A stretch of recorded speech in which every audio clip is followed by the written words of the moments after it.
Big news for current and future FHA mortgage holders. In the past, FHA has required that any properties determined to be in a flood zone by FEMA have an insurance policy provided by the National Flood Insurance Program, federal program.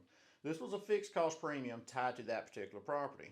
There was no way for consumers to shop this premium. However, recently FHA, in an effort to help borrowers, has announced they will now accept a program from private insurance providers. This gives borrowers more flexibility and possibly a lower yearly premium, which in turn lowers their overall payment. If you'd like more information about this change or would like to know how to see if your premium could possibly be lower, contact me today. I will be glad to walk you through the steps.